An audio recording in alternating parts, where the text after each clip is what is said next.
Nous allons maintenant attaquer les surfaces topographiques. Donc le bâtiment étant créé, nous allons pouvoir avoir avec le ruban volumétrique la possibilité de réaliser autour de ce bâtiment une surface topographique. Alors nous allons d'abord analyser les caractéristiques principales du site qui sont ici, derrière cette petite flèche. Donc je vais dans le ruban volumétrique et je clique sur la petite flèche ici. J'ai ici la première partie principale qui va me donner ici, en partie supérieure, l'intervalle des courbes de niveau principales. Donc je vais mettre par exemple que je vais avoir une courbe de niveau tous les mètres, tous les 100, avec l'élévation traversée 0. Ça nous verrons dans quelques instants ce que cela signifie. Et puis je vais lui demander de mettre des courbes supplémentaires, par exemple avec un incrément de 50 cm, on va dire, commencer, en valeur multiple. Ça veut dire que partant de l'altitude 0, il va tous les 50 cm me mettre une courbe de niveau de type secondaire et tous les mètres une courbe de niveau principal. Premier réglage. À ce moment-là, quand je fait ça, je vais pouvoir commencer ma surface topographique. Alors, nous avons donc ici, si on regarde le principe du projet précédent qu'on avait utilisé pour les rampes, nous avons des niveaux écartés de 0, 300, 600. Donc on va créer un terrain avec des vallonnements qui se situent plus ou moins entre 0 et 300. Donc je vais me mettre au niveau 0 et je vais entamer une surface topographique. Donc je clique ici sur l'outil surface topographique. Alors au niveau 0, je vais avoir un premier avertissement. Alors on peut passer au-delà, mais ce sera compliqué de travailler si je ne tiens pas compte de cet avertissement. Simplement, il me signale que dans la vue niveau 0, les topographies ne sont pas visibles. Effectivement, si j'annule ça et que je prends le raccourci clavier VV, je vois que quand je descends dans les catégories, les topographies ne sont pas visibles. Alors tant qu'à faire, je vois que dans mon gabarit de départ, j'ai une vue site. Cette vue site va me permettre de voir directement, si je fais VV, j'ai mes topographies qui sont actives. Voilà, donc je vais réactiver la commande surface topographique. Je n'ai cette fois-ci plus d'avertissement. Et je vais placer des points. Le placement des points, je vois que j'ai une élévation qui est à 0.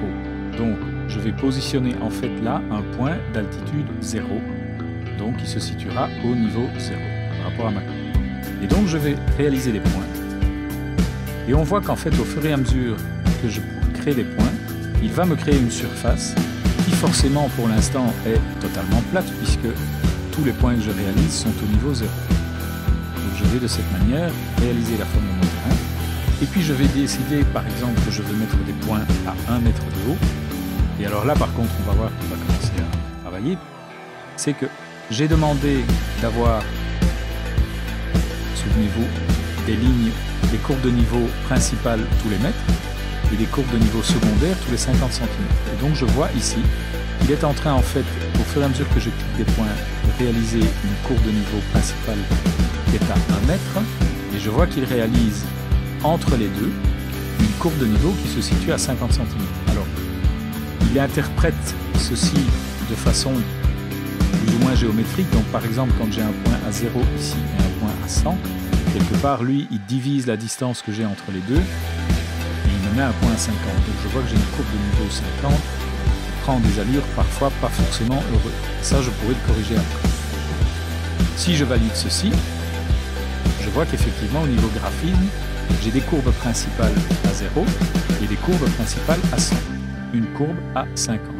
Donc, si je regarde ça en 3D, j'ai bien un terrain qui monte à 50 cm. À 100, pardon. Et donc, je vais pouvoir continuer comme ça et ajouter. Donc, je vais continuer la surface. J'ai mis des points à 100. Je vais mettre maintenant des points à 200. Donc, on va supposer qu'on a par exemple une pente assez forte à gauche et une pente faible à droite. Hein? Et puis des points à 300. Donc si je me mets en 3D, j'ai ceci. Voilà, le terrain est bien modélisé. Et donc j'ai effectivement maintenant la possibilité, mais alors je vais en fait travailler avec des courbes de niveau plus précises de manière à mieux voir la façon dont le terrain est réalisé. Donc je vais valider le terrain tel quel. Et donc je vais retourner dans le site et je vais demander, plutôt que d'avoir des courbes de niveau intermédiaires tous les 50 cm, je vais demander d'en avoir tous les 10 cm. Voilà, ça me permet d'avoir une meilleure approche du terrain. Et donc ici, je vais par exemple modifier la surface et je vais essayer d'aplanir cet élément-ci. Alors je peux placer les points. Alors évidemment, je ne suis pas obligé de placer les points 0, 100, etc. Je peux très bien décider de placer un point de 50 cm et je le positionne ici. Vous voyez que ça va me permettre d'affiner les pentes et de réaliser des corrections si je vois que j'ai des endroits où j'ai des pentes un peu malheureuses. Vous voyez, par exemple ici, j'ai des éléments un peu saccadés. Alors je peux regarder quelle est l'altitude de ce point-là. Je vois que je suis à 100. Ce point-là se situe à 200. Donc je pourrais demander à ce moment-là de placer des points à 150 et je vais positionner des points à 150 de manière plus régulière de façon à aplanir le point. Voilà, donc je vais vraiment pouvoir jouer de cette manière. Vous voyez ici aussi, par exemple, ceci, ce sont des points qui se situent à 300, à 100 et à 200, ici. Voilà. J'avais un point ici, je n'ai pas de point intermédiaire, donc j'ai une cassure ici. Eh bien, je peux affiner de nouveau, mettre un point à 200 ici. Je peux, quand un point est créé, je peux le déplacer pour affiner. Ça m'empêche de déplacer les points. Voilà. Donc je vais de cette manière réaliser mon terrain le plus précis possible. Alors, une fois que ça c'est fait, au niveau des courbes de niveau, j'ai d'autres possibilités. Je vais, par facilité, demander d'avoir un affichage des altitudes traversées au niveau de ces courbes de niveau. Alors ça, je reste dans le ruban volume et site et j'ai ici à ma disposition, tout à fait à droite, la possibilité de demander d'avoir les altitudes sur les courbes. Et donc je vais simplement dessiner une ligne et lui va me positionner sur les courbes l'altitude qui est traversée, en restant parallèle à la courbe de niveau. Voilà. Ces chiffres seront évidemment annotatifs, donc si je passe à une autre échelle, ils seront plus grands ou plus petits. Et c'est donc ici qu'on va pouvoir appréhender les courbes principales et les courbes secondaires de manière plus précise. C'est que donc j'ai bien demandé d'avoir pour les courbes principales un intervalle d'1 mètre avec une élévation traversée de 0. Donc la première courbe principale, elle est à l'altitude 0, et puis tous les mètres, j'en ai une autre. Donc je pourrais par exemple, dans un terrain bien spécifique, dire, eh bien moi je voudrais avoir ma première courbe de niveau principale qui se situe sur 40, mais toujours avec un intervalle de 100.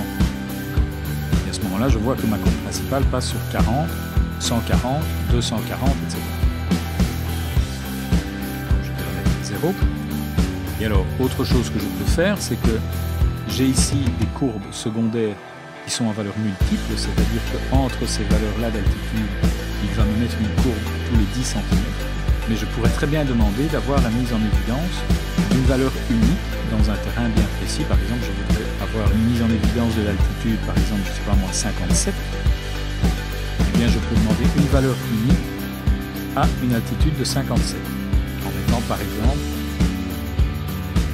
des lignes cachées. Alors là, j'ai un bug, c'est que je suis obligé de retourner ici, redemander voilà, une courbe secondaire ou ligne cachée. Voilà, et je vais avoir, je suis obligé de le faire en 2 fois, c'est la première fois, ne part pas.